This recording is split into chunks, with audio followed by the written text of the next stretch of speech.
Muraho neza bavandimwe muri Kristo Yesu, murakaza neza kuri Ubuhamya bw'Abizera TV. Ni Leonari ubasuhuza. Imana Data se w'Umwami wacu Yesu Kristo nibaho umugisha. Uyu munsi nagiriwe ubuntu bwo kubana namwe tuganira ku ijambo ry'Imana. Turi kumwe uyu munsi rero kugira ngo tuganire ku ihamagarwa rya Samweli akiri muto. Turareba uburyo Imana yamuhamagaye ikamukoresha, kandi tunasobanure isomo rikomeye ridufasha muri iyi nkuru, ko tudakwiye gutegereza igihe runaka ngo Imana tubashe kuyikorera, ahubwo turamenye ko Imana yahamagara umuntu uwo ari we wese igihe icyo ari cyo cyose.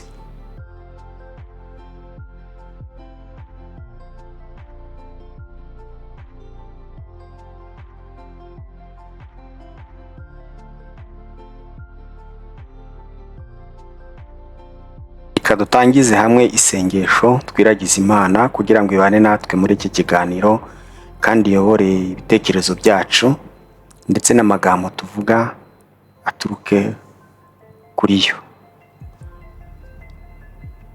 Mana yacu, turagushimira kuba uri kumwe natwe uyu mwanya.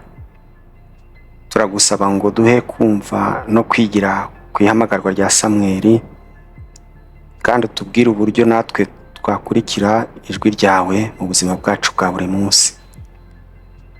Turagusabye ngo utubere umuyobozi muri iki kiganiro, amagambo tuvuga, ibitekerezo tugira byose biyoborwe nawe.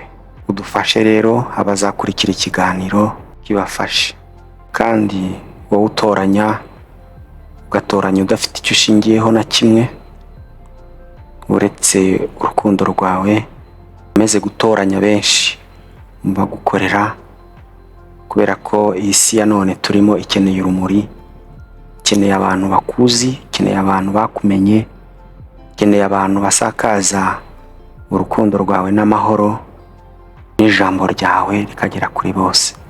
Ngwino rero ubane natwe, tubisabye twizeye ko utangiranye natwe. Mu izina rya Yesu Kristo Umwami wacu tubisabye, amen.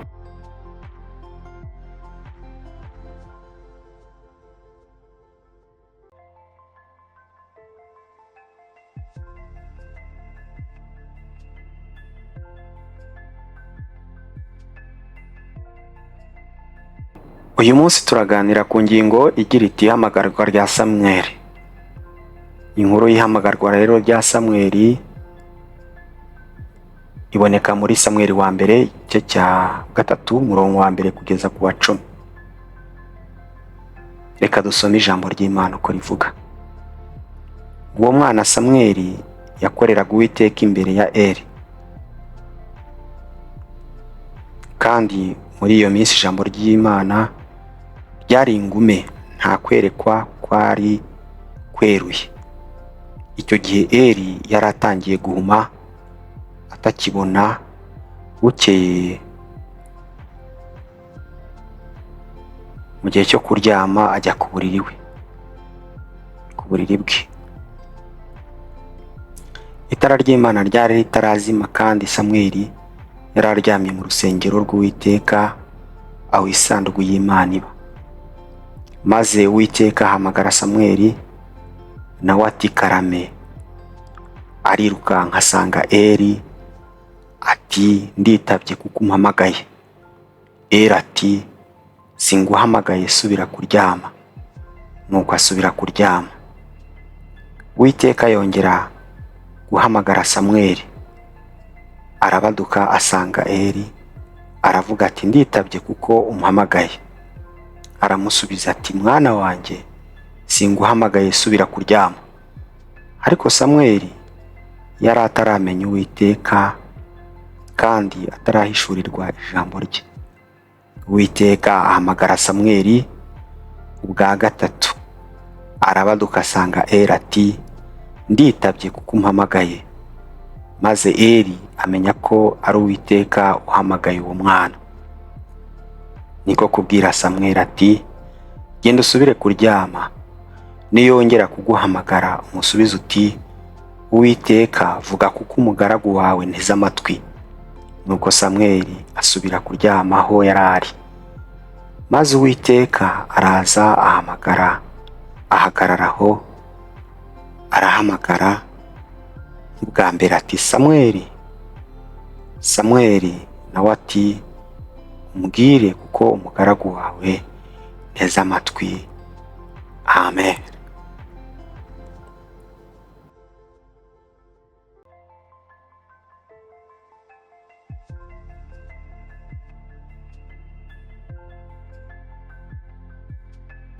Samweli ari mu rusengero i Shilo, uko yahabaye kugeza ahamagawe. Inkuru itangira Samweli akiri muto, akaba yoroherejwe n'umubyeyi we Hana mu rusengero kwa Eli umutambyi mukuru. Icyo gihe ijambo ry'Imana ryari ritarasohoka kenshi, ndetse n'ijwi ryayo ntiryari risanzwe ryumvikana kenshi muri Isirayeli rwose. Samweli nk'umwana wubahaga yakoraga imirimo yo mu rusengero, yitonda mu kumvira no gukora ibyo ashinzwe n'umutambyi Eli. Imana rero ihamagara Samweli inshuro 3. Bibiliya nk'uko twasomye hari uko yatubwiye nyine ihamagarwa rya Samweli uko ryagenze. Yatubwiye ukuntu mu ijoro rimwe aho Samweli yari aryamye, ukuntu Imana yamuhamagaye iti Samweli. Maze Samweli yumva ijwi ariko ntiyamenya ko ari Imana imuhamagaye, ahubwo ahita agira ngo ni Eli umuhamagaye. Arabyuka asanga Eli aho yari arwariye yari ashaje cyane, maze aramubwira ati ndaje kuko umpamagaye. Ariko Eli aramusubiza ati ntabwo ari njye uguhamagaye, subira kuryama. Iyo yari inshuro ya mbere.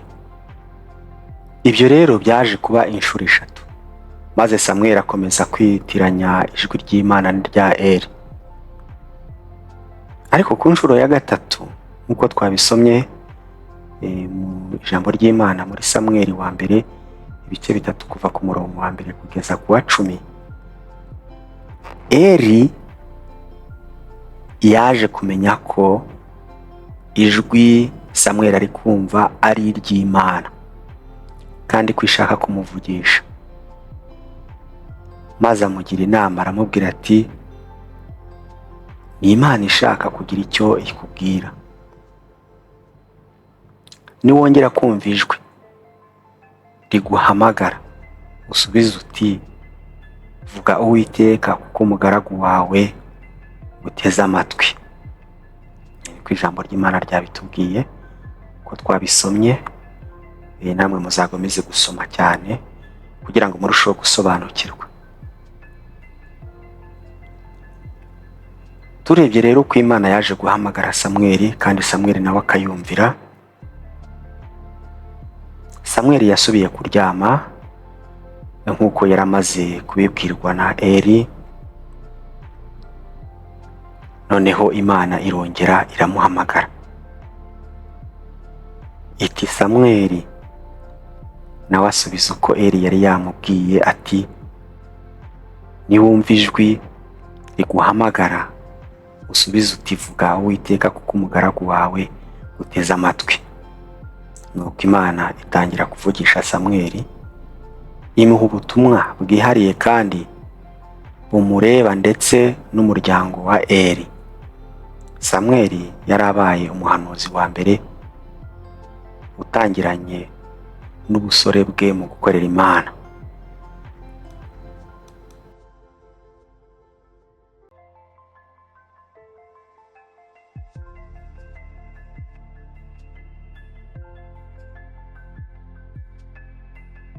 Samweli amaze guhamagarwa n'Uwiteka, ntabwo yigeze azuyaza, yahise yemerera Imana, arayibwira ngo vuga dawe kuko umugaragu wawe nteze amatwi.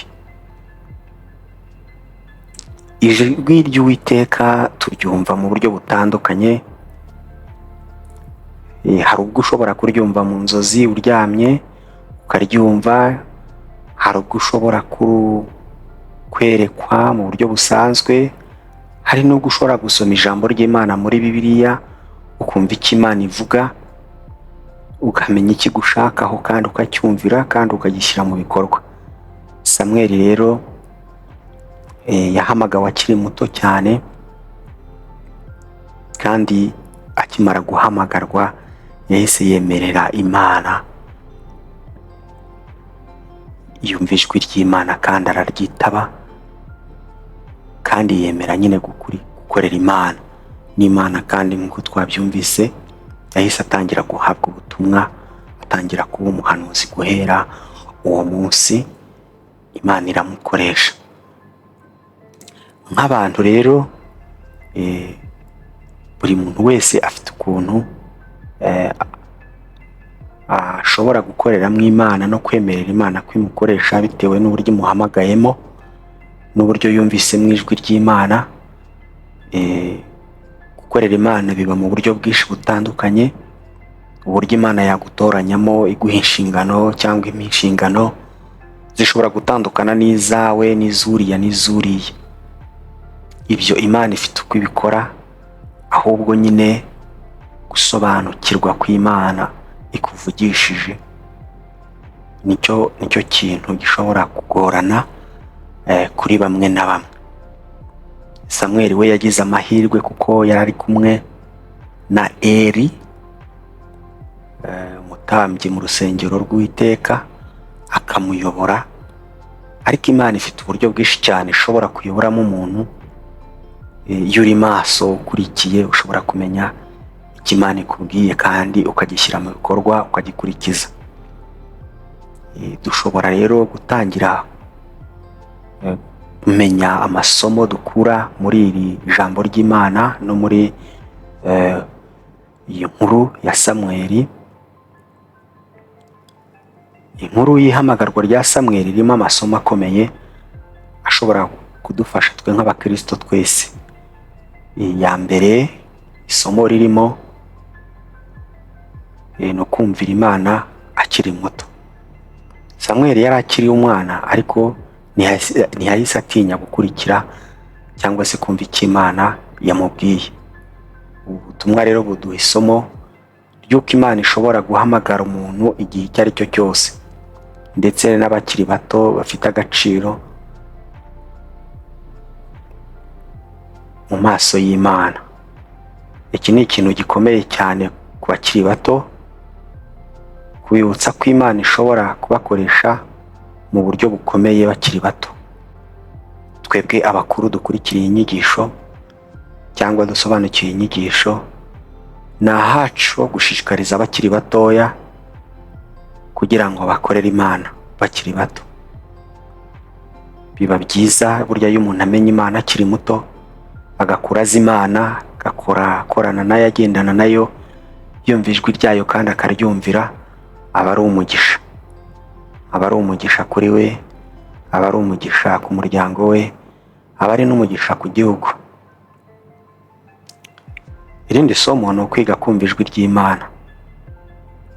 Samweli yamenye kumva ijwi ry'Imana nyuma yo gukomeza gusubira ku mutambyi Eli. Twabibonye ko yagiyeyo inshuro 3.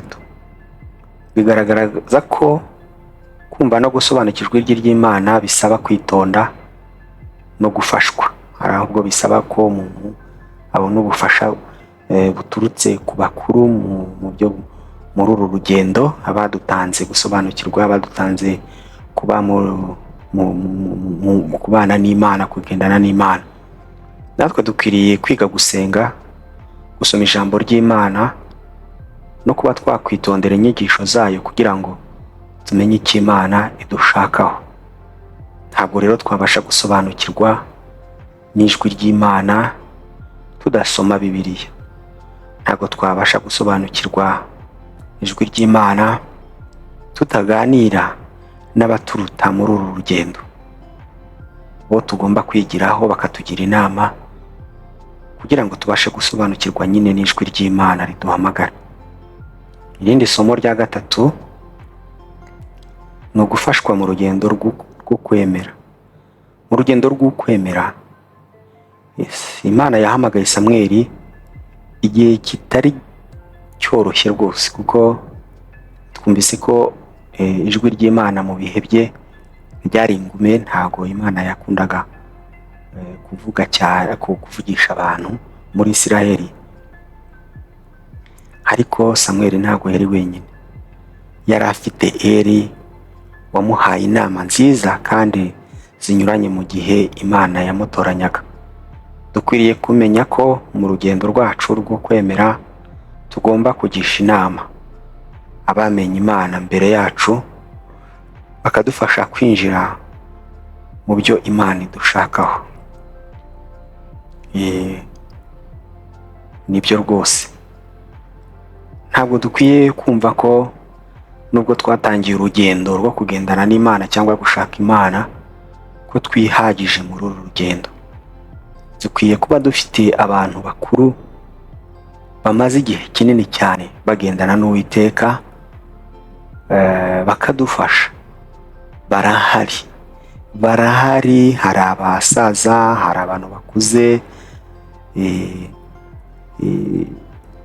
bamaze igihe cyane mu gakiza, bamaze igihe muri uru rugendo. Ubashatse wababona mu rusengero, wababona. Barahari, hari abasaza b'inyangamugayo, hari abakecuru b'inyangamugayo, hari abamama beza, hari abapapa. Abo bantu bose barahari, badufasha. Twabegera tukababaza, ese mwe ko mwatangiye urugendo, ko mumazemo igihe kinini, mwabanye n'Imana mute? Mwagiye mwumva Imana? Mwagiye mwumva ijwi ryayo? Ese mwabyitwaye mute? Mutugire inama natwe tugere ikirenge mu cyanyu, dukorere Imana. Ntabwo rero twabasha kugenda muri uru rugendo tudafite abadufasha. Byatugora cyane. Niyo mpamvu tubakenera, niyo mpamvu dukenera abakuze, niyo mpamvu dukenera abayobozi, niyo mu itorero, niyo mpamvu dukenera abantu b'Imana bagendanye n'Imana bafite ibihamya kugira ngo badufashe.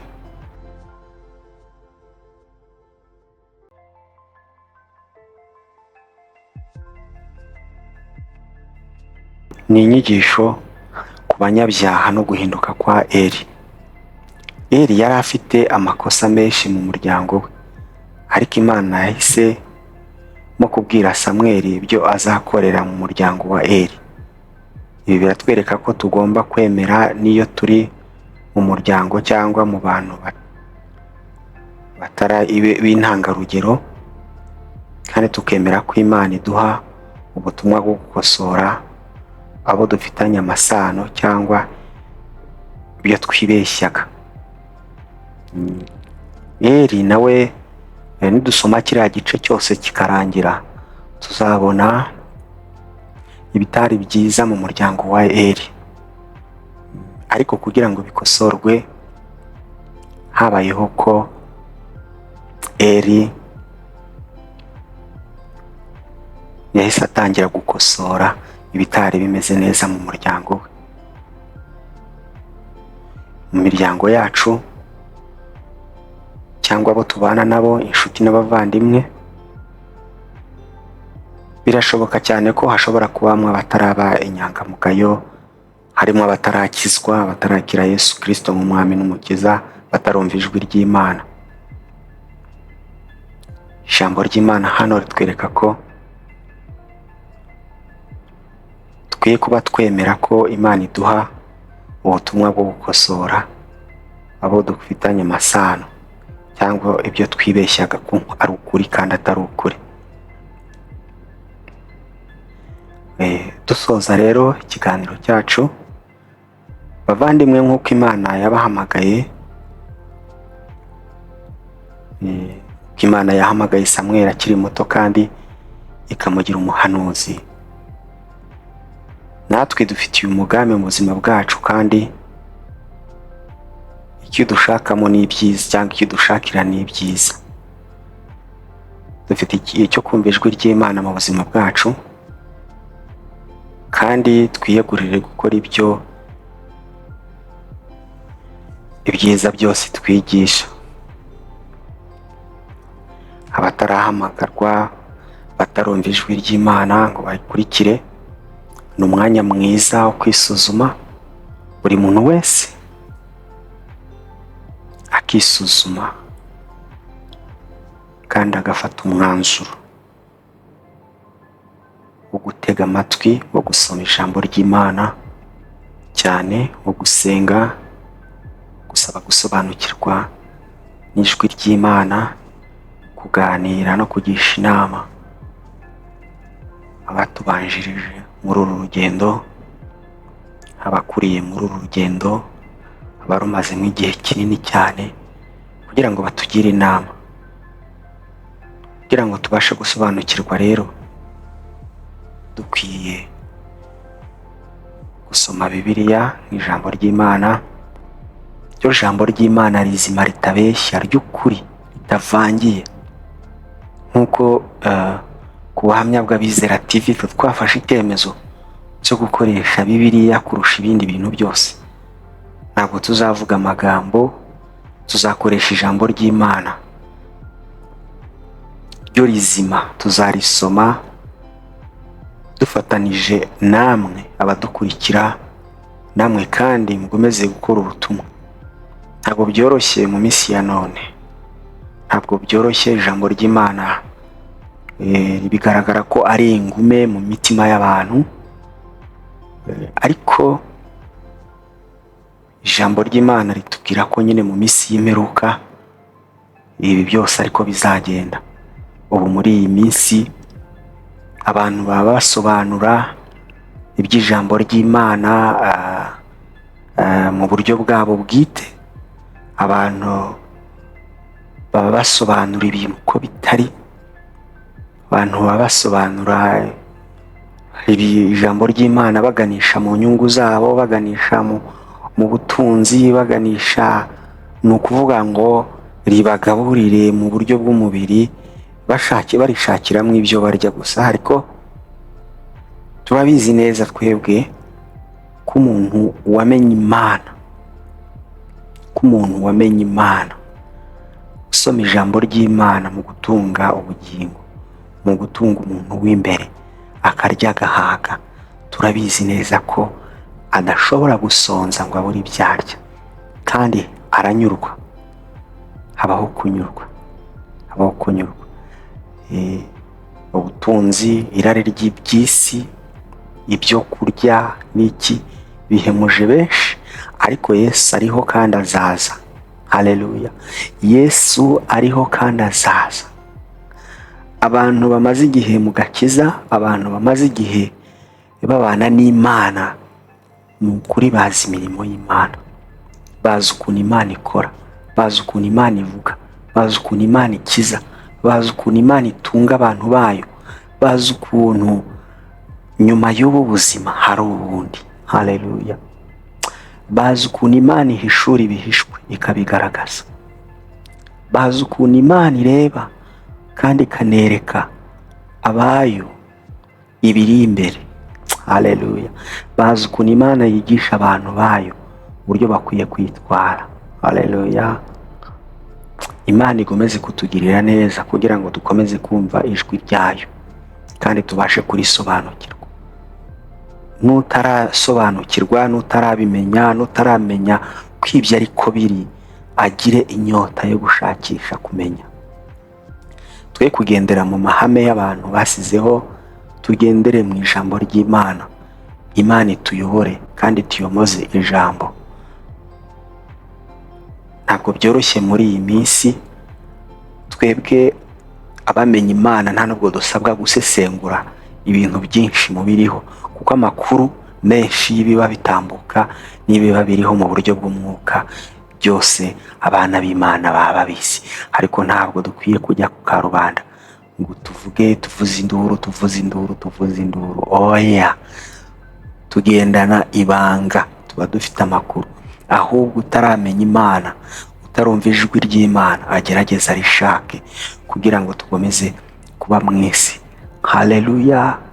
Twejejwe kubera ko umugeni wa Kristo, haleluya, agomeje kwezwa.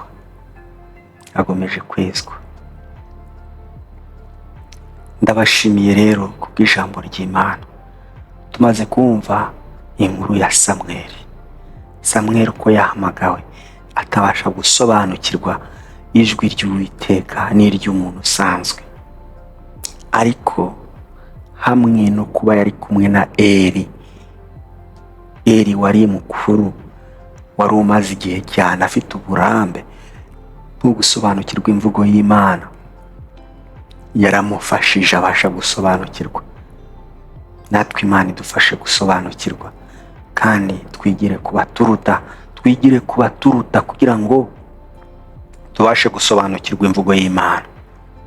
Dusome ijambo ry'Imana muri Bibiliya, dufata umwanya wo gusenga no gusoma ijambo ry'Imana, kandi dusaba Imana kugira ngo abatarasobanukirwa kwese turusheho gukomeza tugenda dusobanukirwa kurushaho n'imvugo y'Imana n'ikimana dushakaho. Dusoza rero, reka dusenge kugira ngo Imana ikomeze kudushyigikira muri uru rugendo. Uwiteka Mana yacu, turagushimira kubera ubutumwa utwoherereje binyuze kuri Samweli. Dufashe natwe kugira umutima wo kukumva no gukora ugushaka kwawe. Turagusaba ngo utube hafi kandi utuyobore mu nzira zawe zose. Ntabwo twaba muri iyi si tutumva ijwi ryawe. Ntabwo twaba muri iyi si tutagendera mu bushake bwawe. Dushoboze gusenga, dushoboze gusoma ijambo ryawe, duhe imbaraga no guca bugufi kugira ngo tugishe inama badutanze muri uru rugendo, baduhugure, batwigishe, tubashe kumenya uko twitwara muri uru rugendo, dusobanukirwe imvugo yawe. Haleluya! Turagushimiye Uwiteka kubw'iri jambo. Udushoboze. Nubwo turi muri iyi isi y'umwijima, isi y'ibyaha, isi y'abahakanyi, isi irimo imbaraga zidasanzwe z'abadayimoni zigomeje kwica benshi. Satani yahagurutse n'abadayimoni agomeje kwica benshi, ariko turasabye kugira ngo uhagarare ku bwoko bwawe. Turagusabye kugira ngo uhagarare ku bwoko bwawe. Waravuze mu ijambo ryawe ngo abahamagawe ni benshi, ariko abatoranyijwe ni bake. Turagusabye kugira ngo abo watoranyije ukomeze kubahagararaho, kandi abari mu mubare w'abo watoranyije ukomeze kubiyegereza, kandi abumva ijambo ryawe be kwinangira, bacishwe bugufi, be kureba ibingibi bishira, ahubwo barebe ibiramba. Twabonye ko umuntu ataramba hano kuri iyi si. Dufite experience, dufite uburambe. Hari benshi batambutse. Icyamamara ugacyura ubwoko bwawe, tukazakubona amaso ku maso nta kizinga. Wongera umubare w'abakizwa, ugabanya umubare w'abarimbuka. Ibyo byose tubisabye mu izina ry'Umwami wacu Yesu Kristo. Amen.